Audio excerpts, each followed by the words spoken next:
Hello, I'm Anthony. Welcome back to the Arturia CMI-V tutorial series. Today we're going to be dealing with the subject of modulation, which is all about changing controls in the synthesizer in real time, usually using knobs and sliders and buttons on your synthesizer. Before we kick off on that, if I can just point you at the Patreon link in the description below. It's a great way to help support me and my channel. Alternatively, click the join button to become a YouTube channel member. Thanks very much to everybody who has so far. It means a huge deal to me. Right then, we're on the Assign tab. I've picked my analog section sound again, which is turning out to be a really good workhorse demo sound. And we've headed over to the Assign tab, and we're faced with this frankly quite clunky looking interface. I'm not the biggest fan of the way the CMI implements modulation because it's a little bit piecemeal. If we have a look at the main interface, I mean, it's very cute and everything that they've used emulations of all of this real world kit, but it actually makes it quite tricky to keep track of what's going on. In the left hand corner, we've got 6 controls and 6 switch buttons. And these are basically like free-form modulation sources that we can assign to any of the controls in the synth. So for instance, if I move control number 1 up to maximum and press button number 2, if I head back into the interface and we have a look at the controls section, there's my control number 1, slider turned all the way up to the top. And over here in the switches section, you can see that switch number 2 is on. So if I press that button and turn that slider back down, we're back to where we started. So what can these controls and switches actually do? Well, pretty much whatever you want them to. If you hover over the little map button, you can see that it just lights up very temporarily. If there was anything currently assigned to controller number 1, it would light up. Because we don't see any yellow lights appear on the interface, it means it's not currently assigned to anything. If, for instance, I head over to the functions page, and we'll deal with functions a little bit later, you can see that there's a little yellow light turned on. Let's not worry about that just now. So what I'm going to do is map something to controller number 1. And because it's going to be a great way to demonstrate how multiple different modulation sources can be mapped to the same thing, I'm going to map it to this filter control here. Now, when I hover over the control, you see that orange 0% light up. That's the current modulation level. If I left click on the control and drag to the right, I've now mapped controller 1 to the filter, and I'm going to set it to 50%. If I wanted to set it to exactly 50%, it would be really hard to do with a left click, but if I switch to right click, I go into Find Control, and I have decimal granularity over the control, and now I've set it to exactly 50. I'm going to mute the other 2 sounds so that we're just listening to the bass synth. I'm going to press a note and then turn my controller up. Now you can hear it getting a little bit brighter, but not much. That's because the filter control's already set so high. I'm going to drag this down. Now I'm going to do exactly the same thing again. And can you see that green vertical line? That's the current cumulative modulation value from all different modulation sources. Why do I say it like that? It's because at the moment, controller 1 is the only thing having a filter effect on this control, but that doesn't have to be the case. If we come back up to the main interface again, the master MIDI controller, these 8 global sliders that apply to the entire synth, we have our own dedicated filter control here. So I'm going to set that at about, about a third maybe. Head back into the Assign tab, and now you can see the vertical lines at a different place. If I bring the control slider all the way down, this offset here between the main thumbnail and the little vertical line is the impact that the global controller has had. So by turning this control slider up, I'm adding 2 different modulation sources together. I'm just going to press the map button again and get us back into modulation mode. And as you can see, we were set to 50%, which means this control slider C1 from 0 to 100, from nothing to maximum, is never capable of applying more than 50% modulation to the filter as a whole. But of course, because we've got other different modulation sources feeding in, and we have a basic thumbnail position, you know, we have a default value that's specified by the thumbnail. All of these things add together. Now, you can't ever go past maximum, but it is really easy to get to maximum very quickly if you're adding multiple different modulation sources together. What I also wanted to show you while this map button was lit was that if I wanted to pick the thumbnail up and move it somewhere else, I couldn't while I'm in this mode. So if I try to hover over the green thumbnail, click and drag, can you see that the modulation value has changed instead? If I want to actually pick the thumbnail up while I'm editing the mapping levels, I have to press the Shift key on my keyboard. And now, having done that, which I just did, I can now pick the thumbnail up and drag the entire modulation control to the left and right. Come out of map mode, and that modulation is set. Now be careful when you're assigning these modulation controls that you're dealing with the right synth. That's what that little yellow button is telling you on the bass synth voice. This is the sound that's being edited at the moment. If we were in brass mode, for instance, now all of these controls here are dealing with the brass sound, but the modulation values are synth wide. So when I hover over the control value, it's saying this value, C1, is mapped to something in the bass synth. We can't see what until we head over to have a look at that slot, and now we get to see that it's the filter control. Now we're not limited to the number of things that we can do. I can pick any number of these controls up and change the modulation value for multiple of them, come out of map mode, and now all 4 of those things are mapped to the same slider. So when I pick that slider up, you can see all of those modulation values changing simultaneously. Now I want to map C1 to my hardware setup. A couple of ways we can do that, really easy. I can press the Quick Controls Learn mode in Cubase, which is far and away my preferred way of working with dynamic controls. So now when I move the C1 slider in the software interface, I'm going to pick this slider up and move it, and you can see that it's just been assigned to Quick Control Slot 1. And I've got some knobs set up on my keyboard that are permanently mapped to Quick Controls. So here is my Quick Control 1 knob, and you can see me changing the modulation value. The other way that you can do it is with MIDI. Head into MIDI. Just had a little situation there. I was in the middle of just about to launch into the next section of my spiel when I hit a problem. So I'm going to tell you what the problem was, just in case you ever encounter this kind of thing. Somehow I'd managed to set the MIDI input for this device to exactly my complete control keyboard. And so when I tried to move a knob on my machine controller, which is what I actually wanted to do, it wasn't listening to the command.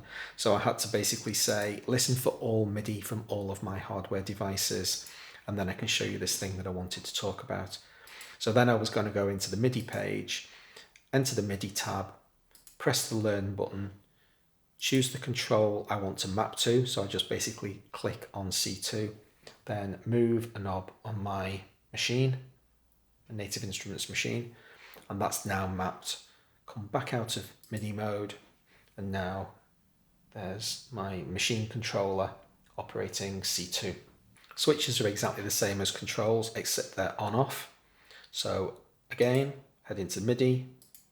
I want to engage Learn mode to tell it that I'm going to issue a command to enable my switch, and then press a button on one of my hardware devices, come out of Learn mode, and now this button on my keyboard is mapped to the switch. Now that we've configured it in our hardware, we might as well have it do something. So what am I going to map this switch to? Well, we've got a toggle button on our envelope to enable and disable the decay trigger. So we'll do that.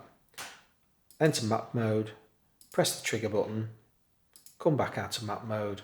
That's now mapped. Now I'll press the button on my keyboard. So that's with no trig enabled. Press a note on my keyboard. There's my bass synth. Press the button on my keyboard, and there's the decay disabled. It plays the entire length of the sample rather than the damping value. Underneath the switches, we've got a load of MIDI stuff that we can configure. So we can see that the velocity commands from our keyboard, how hard we hit a note, are mapped to 2 of the 3 voices. We've got aftertouch, Keyboard basically says if you hit a very low note on your keyboard, it's going to send a very low modulation value. If you hit a high note on your keyboard, it's going to send a very high value. A really easy way to demonstrate that is to map it to your voice level.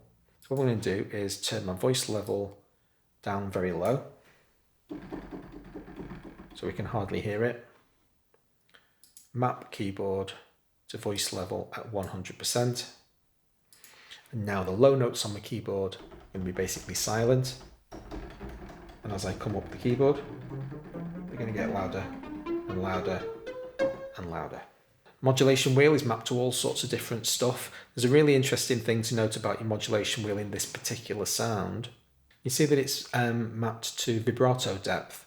But if we look at the vibrato depth, for bass synth, it's actually set to minus 25.1%. On brass, it's at positive 45%.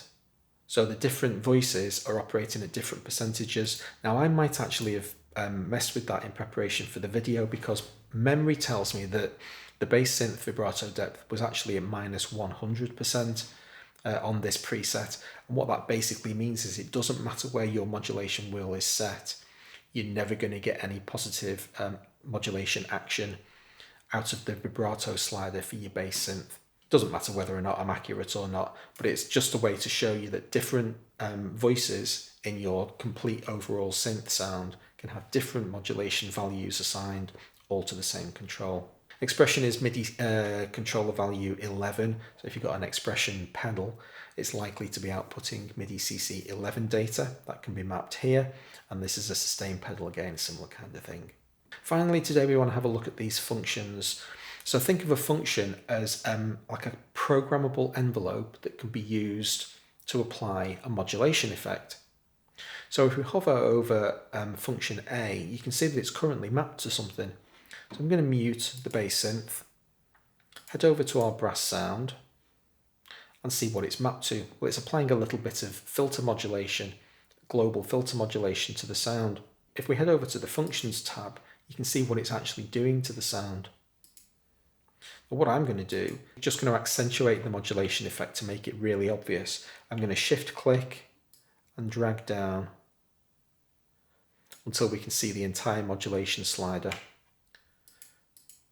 And now when I press a note on my keyboard, you can hear it starts off really bright, and you can visually see the function pull that filter effect down.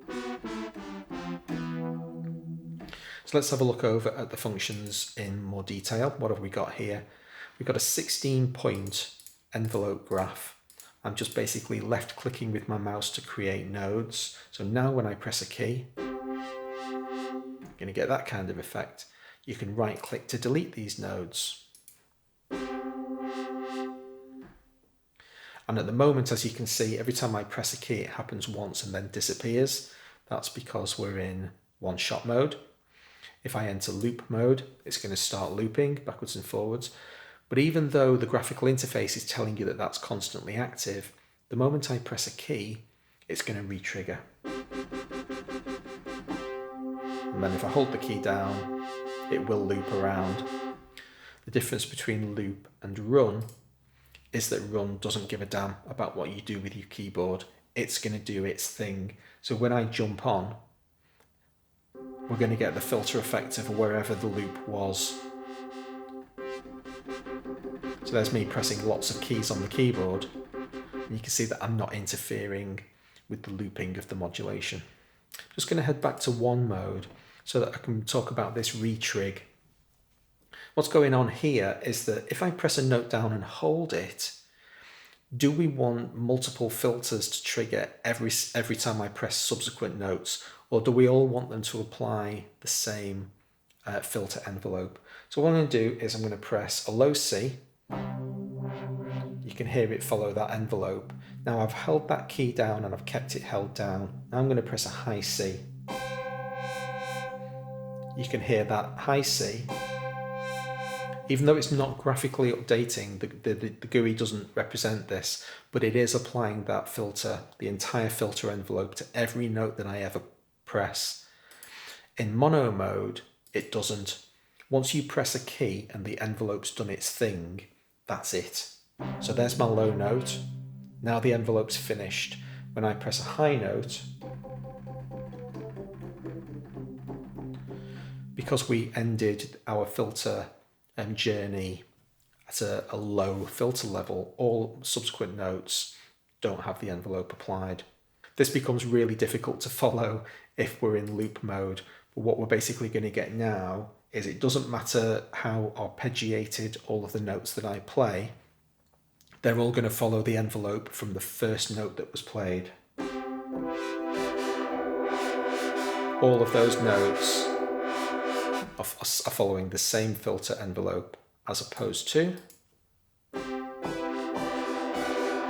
you heard each one of those 4 notes have its own completely independent envelope. You can see once I've picked up one of these nodes, it actually updates the interface over on the right hand side with all of its current values. You can actually make edits by picking these boxes up and dragging them up and down. We also have this random element. If I introduce random in both horizontal and vertical axes, it means this node basically has like a fog of uncertainty around it, so the envelope doesn't play identically every time around. If I make it quite spiky, might be a little bit easier to catch.